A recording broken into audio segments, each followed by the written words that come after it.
आवळ्यामध्ये vitamin C भरपूर प्रमाणात असतं, जे आपली रोगप्रतिकारक शक्ती वाढवण्यास मदत करतं. त्यामुळे रोजचा एक आवळा नक्कीच खायला पाहिजे. पण आवळा वर्षभर मिळत नाही, फक्त हिवाळ्यामध्ये मिळतो आणि घरी आणल्यानंतर सुद्धा फार काळ टिकत नाही. पण आवळ्याचं जर असं चटपटीत लोणचं बनवून ठेवलं ना, तर जेवणाची चवही वाढेल आणि वर्षभर टिकून सुद्धा राहील. आवळ्याचा मुरब्बा बनवून सुद्धा वर्षभर साठवून ठेवता येतो. पण वजन वाढण्याच्या भीतीमुळे किंवा ज्यांना डायबिटीज असतात ना, ते गोड मुरब्बा जास्त खाऊ शकत नाही. म्हणून आपण आवळ्याचं लोणचं कसं बनवायचं ते बघूया. तर इथे मी आवळा वाफवायला ठेवलेला आहे. 1 किलो आवळा स्वच्छ धुवून घेतलेला आहे. 15 ते 20 मिनिटासाठी वाफवून घेऊया. आता मसाला तयार करण्यासाठी पॅनमध्ये मी इथे 2 चमचे सोप घेतलेली आहे. अर्धा चमचा मिरे घ्यायचे. 1 किलो आवळ्यासाठी हे प्रमाण मी घेते आहे. अर्धा चमचा लवंग घेतलेला आहे. मेथी दाणा इथे मी अर्धा चमचा घेते आहे.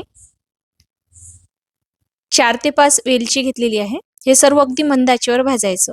खूप करपू द्यायचं नाही किंवा रंगही बदलू द्यायचा नाही. फक्त यातलं मॉइश्चर निघून जायला हवं एवढंच परतायचं आहे. एका प्लेटमध्ये काढून गार करून घेऊया. आता इथे आपल्याला तेल घ्यायचं आहे. तर तेल हे प्रिझर्व्हेटिव्हचं काम करतं. म्हणून आपल्याला यामध्ये तेल जास्त प्रमाणात घालायचं आहे. जवळपास मी इथे 3 पाव एवढं तेल घेतलेलं आहे. आता जो मसाला आपण भाजून घेतलेला होता तो जाडसर असा मिक्सरला फिरवून घ्यायचा. लक्षात ठेवायचं मिक्सरचं जे भांडं आहे ना, ते ओलं नसायला हवं. कोरड्या मिक्सरच्या भांड्यामध्येच वाटायचं आहे. हे तेल आपल्याला छान कडकडीत गरम करायचं आहे, जोवर याचा धूर निघत नाही. तेल गरम झाल्यानंतर मी बंद केलेलं आहे. आवळा बघू शकता वाफवून तयार झालेला आहे. याच्या पाकळ्या वेगळ्या व्हायला लागल्या की समजायचं आवळा वाफवून तयार झालेला आहे. आवळा वाफवून घेतला ना, की वर्षभर टिकून राहतं. याचं लोणचं लवकर खराब होत नाही. हा पूर्णपणे आपण गार करून घेऊया आणि तेल हलकंसं कोमट असताना मी यामध्ये मसाला घालणार आहे. म्हणजे मसाले जे आहे ना ते तेलामध्ये शिजतात, छान मुरल्या जातात. त्यामुळे लोणच्याला चव छान येते. जो मसाला मिक्सरला वाटलेला होता तो सर्वात आधी घातलेला आहे. आता यामध्ये मी लाल तिखट घालते आहे. तिखट मी पॅकेटचं वापरते आहे. 2 चमचे लाल तिखट. 2 चमचे यामध्ये हळद घालायची. हळद सुद्धा प्रिझर्व्हेटिव्हचं काम करतं. आता यामध्ये मी साधं मीठ घालते आहे 3 चमचे. तुम्ही इथे काळ्या मिठाचा किंवा सेंधव मिठाचा वापर करू शकता. रेडीमेड जो लोणचे मसाला मिळतो तो मी इथे घालते आहे. तर मी इथे 1 किलोसाठी जे पॅकेट मिळतं ना ते विकत आणून यामध्ये घातलेलं आहे. आता हे सर्व मिसळून घ्यायचं आणि तेल गरम असल्यामुळे हा मसाला छान यामध्ये शिजला जातो. तुम्हाला जर आवडत असेल तर तुम्ही यामध्ये गूळ घालू शकता. जर तुम्हाला गोड चालत नसेल तर गूळ स्किप केला तरीही चालेल. तर मी यामध्ये थोडा गूळ घातलेला आहे आंबटपणा बॅलन्स करण्यासाठी. कारण आवळा हा आंबट तुरट असतो. ती चव बॅलन्स करण्यासाठी मी गूळ घातलेला आहे. हे बाजूला ठेवूया. आता इथे आवळा बघू शकता मी पूर्णपणे गार करून घेतला. आतमध्ये जी बी असते ती वेगळी करून घ्यायची आणि अशा पाकळ्या सोडवून घ्यायच्या अशा पद्धतीने. याच पद्धतीने सर्व आवळ्यामधल्या बी आपल्याला वेगळ्या करून घ्यायच्या आहे आणि आवळा पूर्णपणे गार झाल्यानंतरच लोणचं बनवायचं आहे. गरम आवळ्याचं लोणचं बनवायचं नाही. तर इथे मी लोणच्यासाठी जे प्रमाण घेतलेलं आहे ना, ते तुम्ही थोडं कमी जास्त केलं तरीही चालेल. लोणचं तुम्हाला जर कमी तिखट हवं असेल तर तिखटाचं प्रमाण थोडं कमी करा. हळद योग्य प्रमाणातच घाला, कारण हळदीमुळे लोणचं टिकून राहतं. मीठसुद्धा मी खूप जास्त प्रमाणात घातलेलं नाही आहे.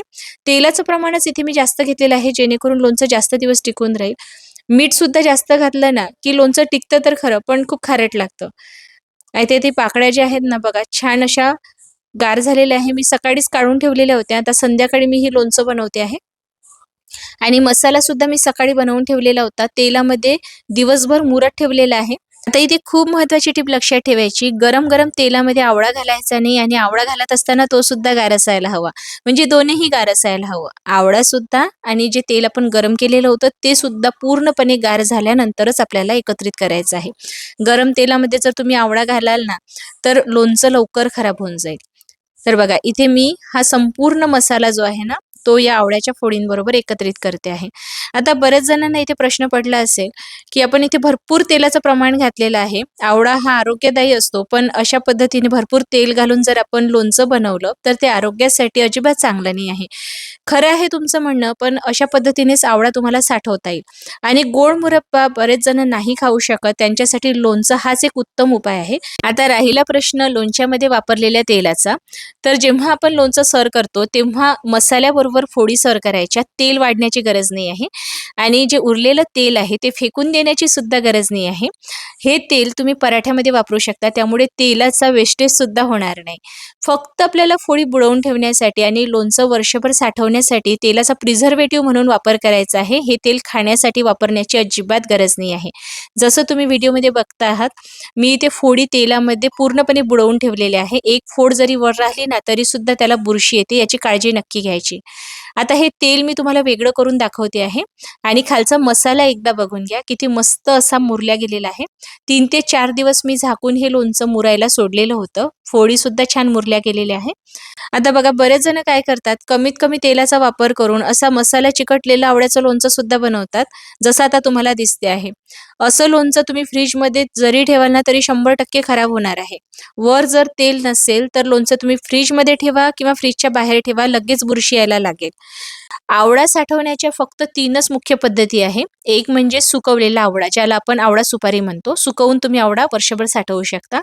दुसरं म्हणजे तेलात बुडालेलं आवळ्याचं लोणचं. कोरडं लोणचं टिकून राहत नाही, फ्रीजमध्ये किंवा फ्रीजच्या बाहेरही टिकत नाही, लगेच याला बुरशी येते.